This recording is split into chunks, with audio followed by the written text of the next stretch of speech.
হাদী ভাইয়ের মৃত্যুর দিনে কিছু লোক সংসদ ভবন দখল করার উদ্দেশ্যে একবারে দৌড় দিল। আম তারিখে বাঙ্গির পুত তোরে কে আমি এমনিতেই কই, তোর জন্ম হয়েছে দৌলতিয়া ফেরিঘাটের মধ্যে, তোর জন্ম হয়েছে ময়মনসিংহ গাঙ্গিনা পাড়ার মধ্যে, এমনিতেই কই।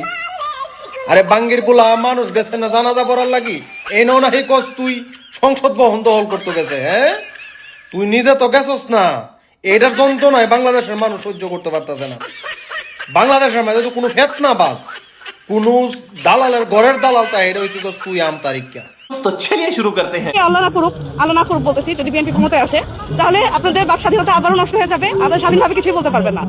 ঠিক আছে, মানে ওরাও হতেছে একই রকম, বলে না মুদ্রার এপিট উইপিট। আমার কাছে আওয়ামী লীগ বিএনপি সেম মনে হয়। সবচেয়ে মুনাফিক লোক কিন্তু টুপি আলাদা। বিড়াল তো নামাজ পড়েই অমনি চলে যায় আপনার বাড়ির পরে সকালে ফলবে নাকি ভোট দেওয়ার জন্য। তো মুনাফিককে আর একটা কথা বলি, আপনাদের বলা উচিত, কারণ ওরে বয়ে আপনারা দেখতে দিবে না, আর আপনার বয়ে ওরা দেখবে নাকি। তারেক রহমান ইতিমধ্যে ঘোষণা করেছেন বাংলাদেশের 50 কোটি লোকেরকে ফ্যামিলি কার্ড দেওয়া হবে। ফ্যামিলি কার্ডটা হবে কার নামে? কোন পুরুষের নামে না। আমাদের একজন প্রবাসী ভাই, রেমিটেন্স যোদ্ধা, যে নাকি দীর্ঘ 17-18 বছর লন্ডনে প্রবাস খাইটা এখন দেশে যাবে প্রধানমন্ত্রী হওয়ার জন্য।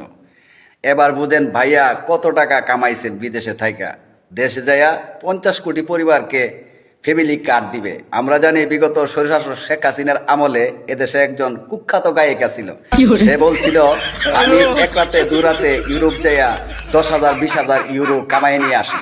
এখন প্রশ্ন হইল ভাইয়া আপনি এত টাকা পাইলেন কোথায়? আপনার কি মমতাজের যা আছে আপনারও তা আছে? I have a plan.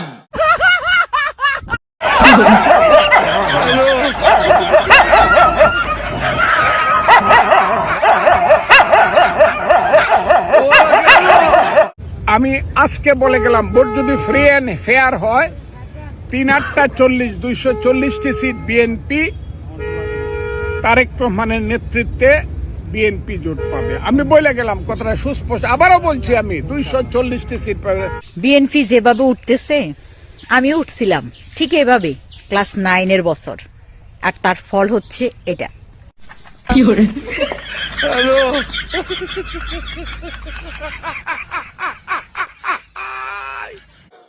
আপনাদের সামনে আমি বলতে চাই, I have a plan. I have a plan. ভারতের গোলামি যারা করতে চান তারা অচিরেই বাংলাদেশ থেকে ভেগে যান। আবারও বলছি, ভারতের গোলামি বা ভারতের স্বার্থ রক্ষার জন্য বাংলাদেশে যারা পলিটিক্স করবেন একসময় তাদেরকে রাস্তায় তাড়িয়ে নিয়ে কুকুরের মতো পেটানো হবে। Mind it. আমি বললাম ভারতের যে কোনো এজেন্ট যেখানেই ভারতীয় স্বার্থ রক্ষার জন্য চেষ্টা করবে তাদের কুকুরের মতো পেটানো হবে। এনসিপি কে যদি জামাত অ্যাকোমোডেট করে থাকে এতে একটা বার্তা যায়, এক, জামাতে মুক্তিযোদ্ধাও গেছে, দুই, বিপ্লবী চেতনা ধারণকারী যে দলটা সেটা হলো এনসিপি, যেটা নিয়ে কোনো ডাউট নাই, তাকে কিন্তু জামাত একসেপ্ট করছে। তো এই একসেপ্ট করলে জামাত, এনসিপি এবং তার সাথে যদি আপনি মুক্তিযোদ্ধা মঞ্চ নিয়ে আসেন, আর সরি ইনকলাব মঞ্চ নিয়ে আসেন, তাহলে এটা কিন্তু একটা বার্তা যায়। রাজাকার এগুলো বলার দিন শেষ। যে রাজাকার বলে গালি দিবে আরেকজনকে তাকে অন দ্য স্পট থাপড়ানো শুরু করবেন। কিসের মব? দেশটা পাবেন নাকি? মবও তো একটা ভারতীয় narrative, royal narrative, army narrative, আর মিডিয়া সেটাকে প্রমোট করছে। ওই মিডিয়াকে সাইজ করতে হবে, যে মিডিয়া বলবে মব সৃষ্টি করছে। আমি তো ইসলামী দল নামে একটা দেশপ্রেমী দলের প্রতিনিধি হিসেবে ইসলামী দলের নেতাদের সাথে দীর্ঘদিন মিলেমিশে যেটা দেখতে পেলাম, ইসলামী দলের নেতারা 365 দিন একই রকম। মানে বিএনপির মতো হঠাৎ করে রাস্তার মধ্যে নামাজ পড়তে দাঁড়ায় যায় না, অথবা হঠাৎ করে মসজিদে ঢুকে বলে না যে ধর্মকে ব্যবহার করো না। তারা 365 দিনই একরকম, ভোটের আগেও একরকম, পরেও একরকম। তা আমি প্রচন্ড রকম আশাবাদী এইবার জনগণ আমাদের এই 8 দলকে ভোট দিয়ে জয়যুক্ত করবে। এতদিন করলাম টুফি মাথার দিছে না, এবার নির্বাচনে দাঁড়াইব দেখিয়া এবার একটা টুফি কিনছে, টুফি মাথার দিছে। ফাঁস করুক না হইলে ফেল করুক, এবার ফাঁসের পরে অথবা ফেলের পরে টুফি যে ইটা দিয়ে হালাইছে, সামনের 5 বছর এবার টুফির খবর নাই। তাইলে বোঝা গেল যারা 12 মাস টুফি মাথার দিয়ে রাখে তারা ইসলাম লইয়া রাজনীতি করে না। যারা নির্বাচন আইলে 40 মাথার দেয়, টুফি মাথার দেয়, তারা ইসলাম নিয়ে রাজনীতি করে। ঠিক কিনা বলো? আমরা মদিনায় ইসলামে বিশ্বাস করি। রাসূলুল্লাহ সাল্লাল্লাহু আলাইহি ওয়াসাল্লাম যে ইসলামের প্রবর্তন করে গিয়েছেন সাহাবায়ে কেরাম যে ইসলামের অনুশীলন করে গিয়েছেন সেই ইসলামের অনুসারী আমরা।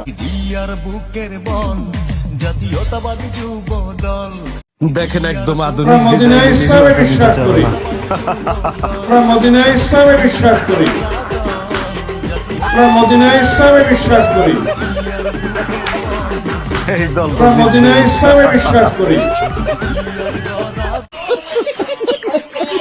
রাষ্ট্রপতি জিয়াউর রহমানের দলকে পছন্দ করি, কিন্তু ওনার কিছুই নাই, এখন এই দলে ওনার কিছুই নাই। আজই বলেছে আমি বিএনপি কে খালেদা জিয়ার কাছে ফিরিয়ে দিব। 300 ফুটে সমাবেশে তারেক রহমান কিন্তু হাজির কথা বলছে না? আপনি দেখবেন 6 মাস পরে এটা থাকবে না। সঠিক বলেছেন।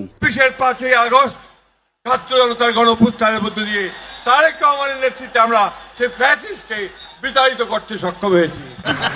শুনেছেন, আপনার কথা শুনে আজকাল ঘোড়া আসে। আন্দোলনের সঙ্গে শিক্ষার্থীরা সরাসরি, আমরা এই আন্দোলনের সঙ্গে কখনোই সরাসরি জড়িত নই। দেশবাসী, জাতির এই ক্রান্তি লগ্নে বৈষম্য বিরোধী চলমান এই শান্তিপূর্ণ ছাত্র আন্দোলনের প্রতি আমরা পূর্ণ সমর্থন ঘোষণা করছি এবং দেশবাসীকে তাদের পাশে দাঁড়ানোর জন্য উদাত্ত আহ্বান জানাচ্ছি। আপসহীন নেত্রী খালেদা জিয়ার মৃত্যুর শোকের আবহের মধ্যেই দুঃসংবাদ পেলেন ব্যারিস্টার রুমিন ফারহানা। দলীয় সিদ্ধান্ত অমান্য করে সাংগঠনিক কর্মকাণ্ড পরিচালনা করায় জাতীয় নির্বাহী কমিটির সহ আন্তর্জাতিক বিষয়ক সম্পাদক পদ থেকে তাকে বহিষ্কার করেছে বিএনপি। শরীফ ওসমান বিন হাদিকে নির্মমভাবে হত্যা করা হয়েছে এবং হত্যা করার পর আমরা জেনেছি ওনাকে গুলি করা হয়েছে 2টায়, অথচ বাংলাদেশের যে সীমান্তগুলো রয়েছে সেখানে নিউজ গিয়েছে সন্ধ্যা 7টার পর যে আপনারা পাড়ি বসান, চেকপোস্ট বসান। তারা কিভাবে করে বাংলাদেশের বর্ডার পার হয়? তাহলে বাংলাদেশের বর্ডার পার হয়ে যে রাষ্ট্রে যাচ্ছে তাদেরকে কারা আশ্রয় দিচ্ছে? আজকে এই প্রশ্নগুলোর উত্তর অবশ্যই জাতিকে, এই প্রজন্মকে খুঁজে বের করতে হবে। শহীদদের সাথে যদি কোনো গাদ্দারি হয়, আমরা বলছি আমরা এক একজন আবু সাইদ হয়ে যাব, আমরা এক একজন হাদি হয়ে যাব, কিন্তু এরপর শহীদদের স্বপ্নকে আমরা দুলিশাত হতে দিব না। কারেন্টের মতো বিচার দেয়া কি সম্ভব? কারেন্টের মতো বিচার নিষ্পত্তি করা কি সম্ভব? কারেন্টের মতো কি একটা দেশ থেকে আরেকটা দেশ থেকে অন্য দেশে একটা আসামি ধরে নিয়ে আসা সম্ভব? হাদি হত্যার বিচার বাংলাদেশের কোন মানুষটা চায় না? সবাই চায়, আমরাও চাই। তাহলে এখন বিচার পদ্ধতি, প্রক্রিয়ার একটা মেয়াদ, একটা সময়, একটা ইনভেস্টিগেশন, তারপরে বিচারের যে কিছু ক্ষেত্র, এগুলি তো আছে। বিএনপি চেয়ারপারসন খালেদা জিয়ার জানা যায় এবং তিনি যেমনটি চেয়েছিলেন এই দেশই তার ঠিকানা, এই দেশেতেই জন্ম, এই দেশেতেই মৃত্যু, সবকিছু যেন বিধাতা প্রত্যেকটা কথা যেন তার শুনেছেন এবং ঠিক একইভাবে মানুষ তাকে শেষবারের মতো ভালোবাসা জানাতে, শ্রদ্ধা জানাতে, বিদায় জানাতে কিন্তু সমাগত। এবং আপনি দেখতে পাচ্ছেন, আমরা একটু ক্যামেরার চোখে দেখানোর চেষ্টা করছি, কেউ এসেছেন কালো পতাকা নিয়ে, কেউ এসেছেন লাল সবুজের জাতীয় পতাকা নিয়ে, এক একজন এক একভাবে এসেছেন এবং তার এই যে আগমন, এই এত মানুষ, এই জনস্রোতটি কিন্তু খালেদা জিয়া অর্জন করে নিয়েছেন তার কর্মের মধ্যে। ঠিক যেভাবে বলে মানুষ বাঁচে তার কর্মের মধ্যে, বয়সের মধ্যে নয়, ঠিক একইভাবে 80 বছর বয়সে জীবনের শেষ নিঃশ্বাস ত্যাগ করা খালেদা জিয়া যেন একেবারে তার জীবন রেখে গেলেন আজীবনের জন্য দেশের রাজনীতিতে এবং তিনি এক উজ্জ্বল নক্ষত্র হয়ে রইলেন সকলের মাঝে, সকলের হৃদয়ের মনের মণিকোঠায়।